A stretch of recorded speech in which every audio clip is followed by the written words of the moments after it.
सविस्तर घडामोड आपण सविस्तर बातमी या बुलेटिनच्या सुरुवातीला पाहणार आहोत राजकीय वर्तुळातून। ती म्हणजे पंतप्रधान नरेंद्र मोदींनी जाहीर सभेमध्ये शरद पवारांचं नाव न घेता घणाघाती टीका केली आणि भटक्या आत्म्याच्या राजकीय महत्त्वाकांक्षेमुळेच महाराष्ट्र अस्थिर झाल्याचा आरोप मोदींनी केला।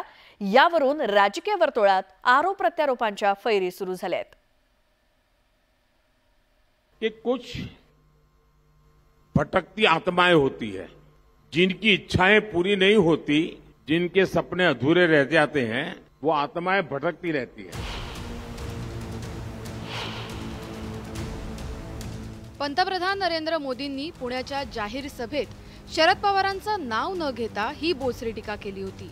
त्यांनी शरद पवारांना भटक्या आत्म्याची उपमा देत शरसंधान साधलं होतं।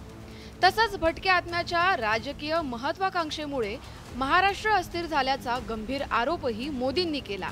मोदींच्या या टीकेमुळे लोकसभा निवडणूक प्रचारात राजकीय वादाचा भडका उडालाय। राज्यातील राजकारणावर भाष्य करताना मोदींनी शरद पवारांना टार्गेट केलं होतं। त्यांचं भाषण मी वाचलं, ती घरी जाऊन ते ऐकलं। आत्मा अस्वस्थ आहे, खरं आहे, तो अस्वस्थ स्वतःच्या स्वार्थासाठी नाही, माझ्या शेतकऱ्याच्या हिताचं दुःख मानायचं असेल तर त्यासाठी अस्वस्थ हा विचार पाहिजे। मोदींनी शरद पवारांच्या बालेकिल्ल्यात येऊन टीका केल्यामुळे राजकीय वादाला तोंड फुटलंय। पवारांना टार्गेट केल्यामुळे महाविकास आघाडीच्या नेत्यांनीही मोदींवर टीकेची झोड उठवली आहे। मोदींचा एक अतृप्त आत्मा आहे आणि तो आत्मा महाराष्ट्रात भटकतो आहे आणि हा आत्मा जेव्हा भटकतोय असे अनेक आत्मे महाराष्ट्रात 450 वर्षापासून भटकत आहेत। मैं पूछूंगा जब नेक्स्ट कोई मीटिंग में हमारा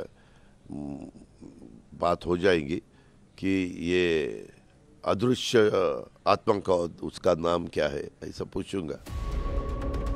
लोकसभा निवडणूक प्रचारात आरोप प्रत्यारोप आणि टीकेचा धुरळा उडालाय।